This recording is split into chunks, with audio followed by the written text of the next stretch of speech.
Introduction à la vie dévote de saint François de Sales, troisième partie. Chapitre 21. Avis et remèdes contre les mauvaises amitiés.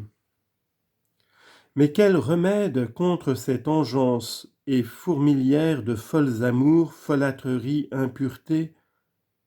Soudain que vous en aurez les premiers ressentiments, tournez-vous court de l'autre côté, et avec une détestation absolue de cette vanité, courez à la croix du Sauveur et prenez sa couronne d'épines pour en environner votre cœur, afin que ces petits renardeaux n'en approchent. Gardez bien de venir à aucune sorte de composition avec cet ennemi. Ne dites pas « je l'écouterai, mais je ne ferai rien de ce qu'il me dira. Je lui prêterai l'oreille, mais je lui refuserai le cœur. » Ô ma Philotée, pour Dieu, soyez rigoureuse en telles occasions. Le cœur et les oreilles s'entretiennent l'un à l'autre, et comme il est impossible d'empêcher un torrent qui a pris sa descente par le penchant d'une montagne, aussi est-il difficile d'empêcher que l'amour qui est tombé en l'oreille ne fasse soudain sa chute dans le cœur. Les chèvres, selon Alcméon, haleine par les oreilles et non par les naseaux. Il est vrai qu'Aristote le nie. Or, ne sais-je ce que c'en est, mais je sais bien pourtant que notre cœur haleine par l'oreille, et que, comme il aspire et exhale ses pensées par la langue, il respire aussi par l'oreille, par laquelle il reçoit les pensées des autres. Gardons donc soigneusement nos oreilles de l'air des folles paroles, car autrement soudain notre cœur en serait empesté. N'écoutez nulle sorte de proposition sous quelque prétexte que ce soit. En ce seul cas, il n'y a point de danger d'être incivil et agreste. Ressouvenez-vous que vous avez voué votre cœur à Dieu, et que votre amour lui étant sacrifié, ce serait donc un sacrilège de lui en ôter un seul brin. Sacrifiez-le lui plutôt derechef par 1000 résolutions et protestations, et vous tenant contre celle-ci comme un cerf dans son fort, réclamez Dieu, il vous secourra, et son amour prendra le vôtre en sa protection, afin qu'il vive uniquement pour lui. Que si vous êtes déjà prise dans les filets de ces folles amours, ô Dieu, quelle difficulté de vous en déprendre.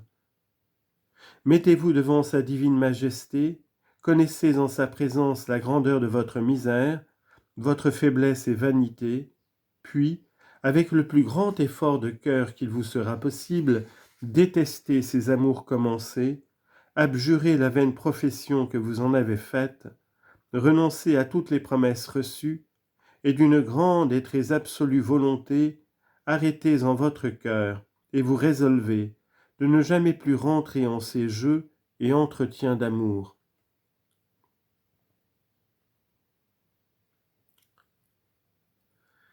Si vous vous pouvez éloigner de l'objet, je l'approuverai infiniment.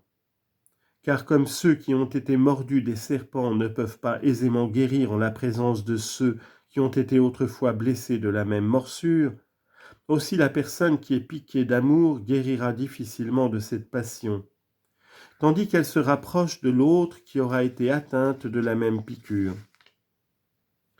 Le changement de lieu sert extrêmement pour apaiser les ardeurs et inquiétudes, soit de la douleur, soit de l'amour.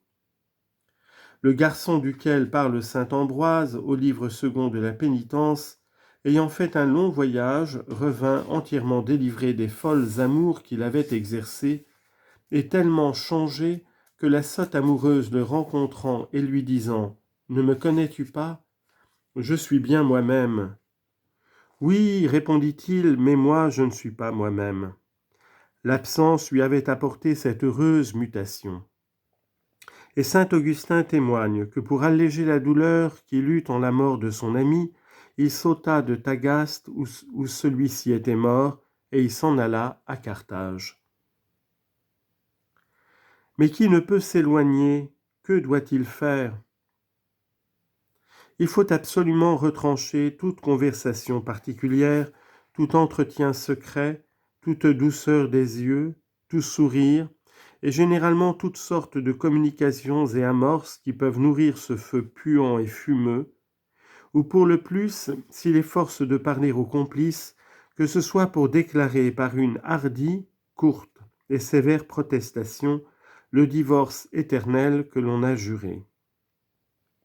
Je crie tout haut à quiconque est tombé dans ces pièges d'amourette. Taillez, tranchez, rompez. Il ne faut pas s'amuser à découdre ces folles amitiés, il les faut déchirer. Il n'en faut pas dénouer les liaisons, il les faut rompre ou couper, aussi bien les cordons et liens n'en valent rien. Il ne faut point ménager pour un amour qui est si contraire à l'amour de Dieu. Mais après que j'aurai ainsi rompu les chaînes de cet infâme esclavage, encore m'en reste-t-il quelques ressentiments, et les marques et traces de fer en demeureront encore imprimées en mes pieds, c'est-à-dire en mes affections. Non feront, Timothée, si vous avez conçu autant de détestation de votre mal comme il mérite. Car si cela est, vous ne serez plus agité d'aucun mouvement que de celui d'une extrême horreur de cet infâme amour et de tout ce qui en dépend. Et demeurerez quitte de toute autre affection envers l'objet abandonné que de celle d'une très pure charité pour Dieu. Mais si pour l'imperfection de votre repentir il vous reste encore quelques mauvaises inclinations, procurez pour votre âme une solitude mentale, selon ce que je vous ai enseigné ci-devant, et retirez-vous-y le plus que vous pourrez, et par 1000 réitérés élancements d'esprit, renoncez à toutes vos inclinations. Reniez-les de toutes vos forces, lisez plus que l'ordinaire des saints livres, confessez-vous plus souvent que de coutume, et vous communiez. Conférez humblement et naïvement de toutes les suggestions et tentations qui vous arriveront pour ce regard, avec votre directeur si vous pouvez, ou au moins avec quelque âme fidèle et prudente. Et ne doutez point que Dieu ne vous affranchisse de toute passion, pourvu que vous continuez fidèlement en ces exercices. Ah, se me direz-vous, mais ne sera-ce point une ingratitude de rompre si impiteusement une amitié ? Oh, que bienheureuse est l'ingratitude qui nous rend agréable à Dieu. Non, de par Dieu Philothée, ce ne sera pas ingratitude, mais un grand bénéfice que vous ferez à l'amant, car en rompant vos liens, vous romprez les siens, puisqu'ils vous étaient communs, et bien que pour l'heure il ne s'aperçoive pas de son bonheur, il le reconnaîtra bientôt après, et vous chantera pour action de grâce: Ô Seigneur, vous avez rompu mes liens, je vous sacrifierai l'hostie de louange et invoquerai votre saint nom. Chapitre 22. Quelques autres avis sur le sujet des amitiés. L'amitié requiert une grande communication entre les amants, autrement elle ne peut ni naître ni subsister.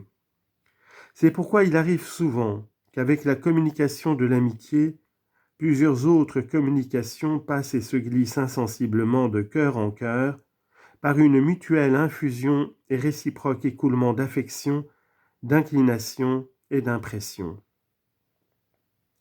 Mais surtout cela arrive quand nous estimons grandement celui que nous aimons, car alors nous ouvrons tellement le cœur à son amitié, qu'avec elle ses inclinations et impressions entrent aisément tout entières, soit qu'elles soient bonnes, soit qu'elles soient mauvaises. Certes, les abeilles qui amassent le miel d'Héraclée ne cherchent que le miel, mais avec le miel, elles sucent insensiblement les qualités vénéneuses de l'aconite sur lequel elles font leur cueillette. Or donc, Philothée, il faut bien pratiquer en ce sujet la parole que le Sauveur de nos âmes avait l'habitude de dire, ainsi que les anciens nous ont appris: « Soyez bons changeurs et monnayeurs », c'est-à-dire ne recevez pas la fausse monnaie avec la bonne, ni le bas or avec le fin or, séparez le précieux d'avec le chétif. Oui, car il n'y a presque celui qui n'ait quelque imperfection. Et quelle raison y a-t-il de recevoir pêle-mêle les tares et imperfections de l'ami avec son amitié ? Il le faut certes aimer nonobstant son imperfection, mais il ne faut ni aimer ni recevoir son imperfection. Car l'amitié requiert la communication du bien et non pas du mal. Comme donc ceux qui tirent le gravier du Tage en séparent l'or qu'ils y trouvent pour l'emporter et laissent le sable sur le rivage, de même ceux qui ont la communication de quelque bonne amitié doivent en séparer le sable des imperfections et ne le point laisser entrer en leur âme. Certes, saint Grégoire de Nazianze témoigne que plusieurs, aimant et admirant saint Basile, s'étaient laissés porter à l'imiter, même en ses imperfections extérieures, en son parler lentement et avec un esprit abstrait et pensif, en la forme de sa barbe et en sa démarche. Et nous voyons des maris, des femmes, des enfants, des amis, qui ayant en grande estime leurs amis, leurs pères, leurs maris et leurs femmes, acquièrent, ou par condescendance ou par imitation, 1000 mauvaises petites humeurs au commerce de l'amitié qu'ils ont ensemble. Or cela ne se doit aucunement faire, car chacun a bien assez de ses mauvaises inclinations sans se surcharger de celles des autres. Et non seulement l'amitié ne requiert pas cela, mais au contraire elle nous oblige à nous entraider pour nous affranchir réciproquement de toutes sortes d'imperfections. Il faut sans doute supporter doucement l'ami en ses imperfections, mais non pas le porter en elles et beaucoup moins les transporter en nous. Mais je ne parle que des imperfections, car quant au péché, il ne faut ni les porter ni les supporter en l'ami.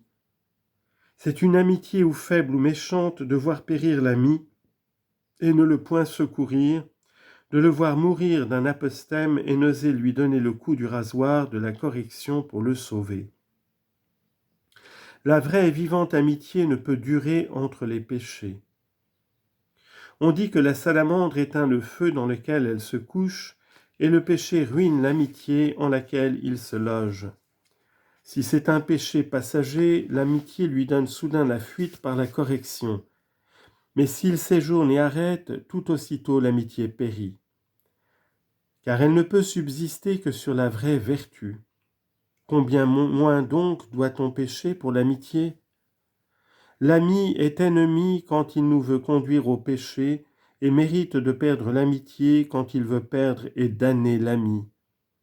Mais c'est l'une des plus assurées marques d'une fausse amitié que de l'avoir pratiquée envers une personne vicieuse, de quelle sorte de péché que ce soit. Si celui que nous aimons est vicieux, sans doute notre amitié est vicieuse, car puisqu'elle ne peut regarder la vraie vertu, il est force qu'elle considère quelque vertu folâtre et quelque qualité sensuelle. La société faite pour le profit temporel entre les marchands n'a que l'image de la vraie amitié, car elle se fait non pour l'amour des personnes, mais pour l'amour du gain.